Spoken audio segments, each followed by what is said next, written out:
Sir, I want to ask you that as we already have AI sessions in our college, do you think because it is being a mandatory part for our life, and as we say that AI won't replace us, but people who knows how to use AI will. Do you think it should be mandatory in maybe all the organizations for a student to learn? I do not like the word mandatory. I wish we did not have to use the word mandatory. But it's like saying, do you say is internet mandatory in your life? It has become mandatory. Yeah. It's essential. It's crucial. You cannot live without it. Till a few years back, you could at least watch TV without it. Now you can't even watch TV without it. I mean, cable is gone. Everybody watches on a smart TV. You cannot live without WhatsApp. You cannot live without Google Maps. Internet's become omnipresent. AI is going to be like that. It's going to be omnipresent. Every device of yours will have AI in it, inbuilt. Internet's going to get faster because you will have 5G and then 6G, and it'll go on. So when you are able to crunch data faster, you'll have stronger, better electronics, chips everywhere. Every object around you is going to have an IoT device in it. How can you exist without you? How can you not understand the power of this unbelievable thing around you? It's going to be omnipresent. So yes, don't like the word mandatory. It is going to be mandatory in each one of our lives. Should people study it and understand it? Absolutely. At ASMi, we have recognized this. We want to make sure that you do not miss this bus. We want to make sure that our students, our faculty, everybody associated with us, everybody will have to learn it anyways. You cannot run away from it. You cannot say, hey, I don't want AI in my life. It's not going to happen, right? So I want to make sure every one of us are not just ready now, but constantly stay in a state of constant readiness. But I believe it's going to creep into schools. I believe people need to start understanding its power at an earlier age. I also feel that AI will become a crucial component for people who are late in the game, say my parents. So you should think, how will you take this knowledge, the power of this knowledge, to your parents, to your grandparents, and thereby make it omnipresent and powerful for everybody, because everybody is going to become a user of this, whether they want to or not. That was a lovely answer. So that was overall a great talk. So before we wrap up, we have some student submitted questions for you. Okay. So are you ready for some rapid fire insight? I'm a bit scared, but yes, I am. Let's start. So the first question is, if I'm unsure whether to go for an MBA or a specialized certification, how do I decide? Impossible to answer unless I meet the student. I don't think everybody needs to do an MBA. Let that be the first answer. MBA is not the answer to all the questions in the world. Most people should actually figure out what is it that they want to do and whether that MBA is going to be of value to them. A. B. Where you do the MBA becomes very important. We have a tendency based on the brand of the institution. Brand does matter. Good brands often mean that they have done some good stuff in the past. But we cannot live in the past constantly. What we need to know and do, what we need to know is what's going to happen, hopefully, whether the college that I'm going to go to is prepared for the future, and then act accordingly. So where you do the MBA becomes also important. But specialization, specialized subjects in certain areas could be a very good idea for some people. For example, data science comes to my mind, right? We are understanding data very differently nowadays. Somebody who is possibly studying statistics and economics and wants to become a specialist in the world of data, and wants to do a job in that aspect specifically, may not want to think about an MBA, may want to do a specialization in that. But if the person wants to do analytics and also understand how business works, then perhaps can look at an MBA with a focus on business analytics. Did that answer your question? So depending on what the person's personal interest areas are, not try and figure out which one should I do? कौन सा करके मुझे कल नौकरी मिलेगी? That's a very wrong way of looking at it. What you should do is, what am I good at? What is it that I want to do? What's going to give me pleasure, joy?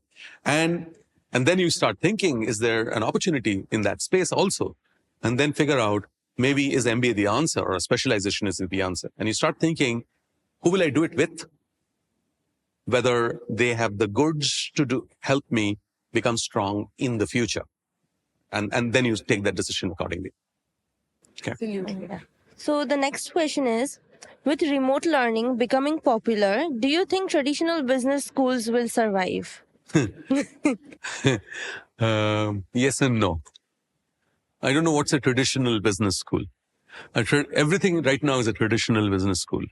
Every business school that's been around is a traditional business school because we've been teaching in a certain manner. Remote learning will change a lot of things. Just imagine this, right? Till date, remote learning still kind of there, not really kicked in the way we thought it will. We're not sure whether it adds true value or not. I personally feel it adds a tremendous degree of value. I think what's going to happen is learning will become hybrid in nature. Part of it will be online, part of it will be in person. Do not underestimate the power of in-person classes. Because in-person classes is where you meet people. There is peer learning that takes place. Somebody very interestingly, somebody told me something very interesting, and it helped me think about this differently. A professor friend of mine in an institution in Mumbai, and he taught me, he told me, a significant part of learning happens on the corridors of your college. At times, a subject that we learn together, I may not be able to explain to you as well as I would have liked to, or as well as you needed me to, but your friend may be able to explain that to you slightly better. These things happen in person. Human beings are social animals. So I think that's going to continue. However, hybrid learning gives you tremendous degrees of power. I may be able to bring you a global expert, and I may not be able to fly her or him to Calcutta. The person may be sitting in another corner of the world, but the person can possibly just log in and give you a lesson. So remote learning is going to change the way traditional learnings is taking place now. And in tomorrow's date, whoever adapts to that change will survive. If you don't adapt to that change, you do not deserve to survive. That sounded cruel, but I hope, but that's how I feel.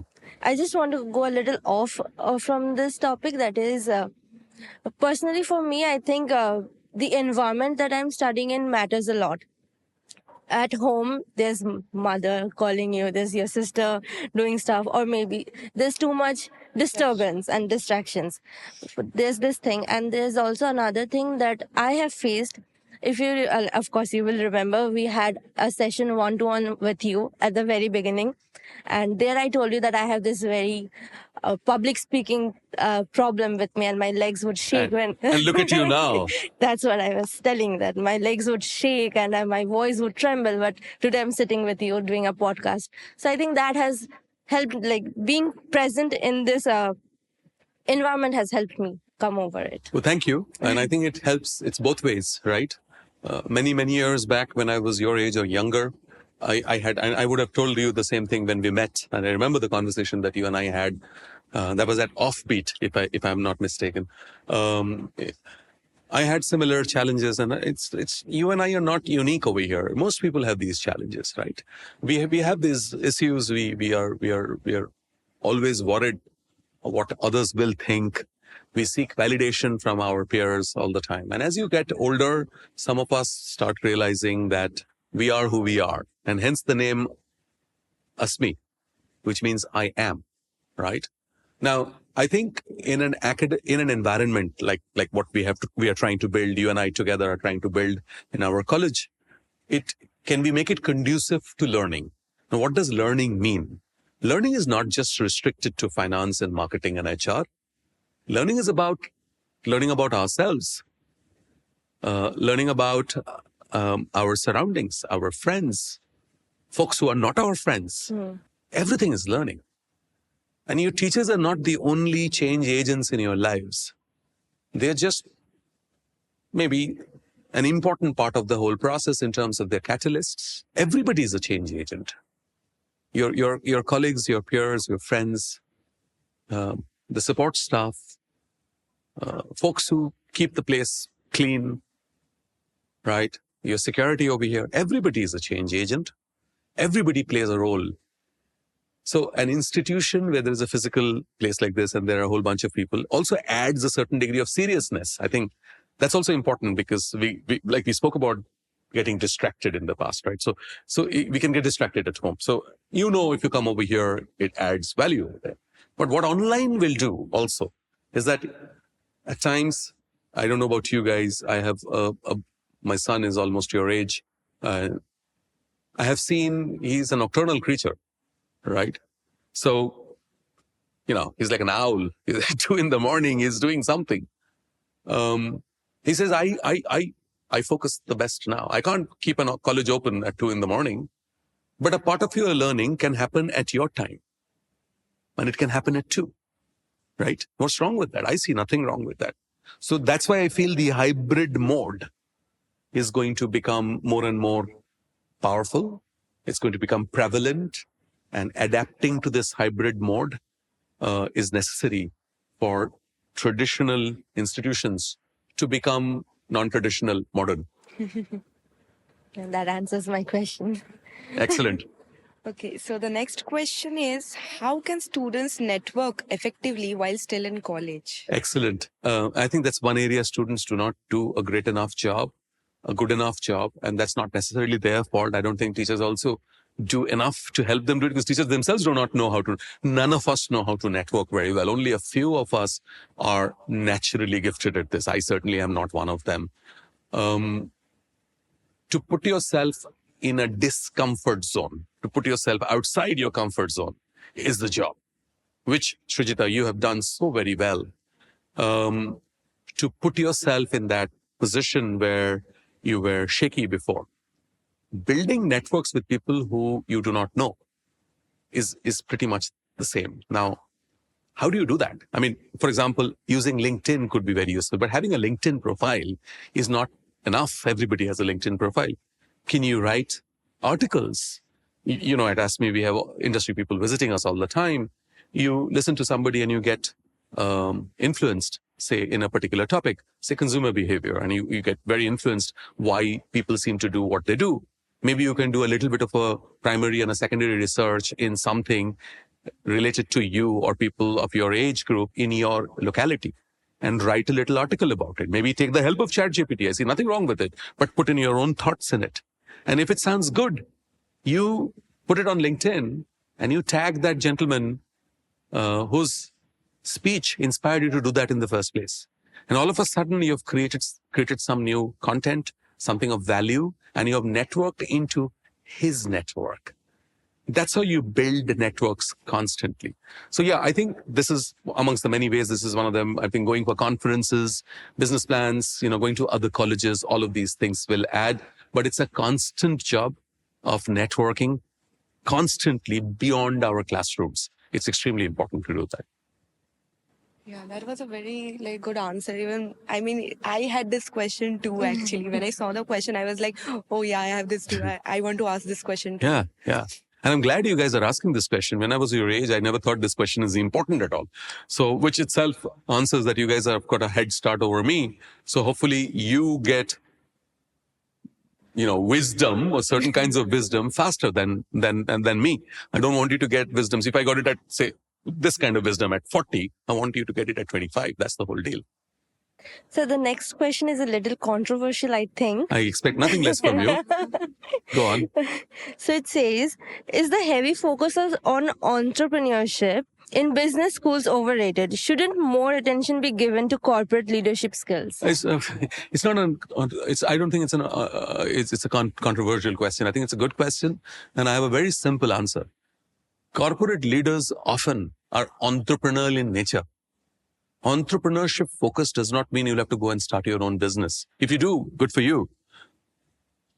I'm more focused, I'm more bothered about the entrepreneurial mindset, the ability to take risks, the ability to give it a go, to be curious, the ability to do something which you're uncertain about, to destigmatize failure, to feel that even if I fail, it's okay, I tried. And I think this is the basic tenet of human civilization. We have reached wherever we have reached because people in the past took a chance. We need to take a chance. And I think for too long, we have been just too comfortable. People who can take a chance, they're travelers. They go to new places. If you don't take a chance, you can stay at your home and do nothing all your life. We must take a chance.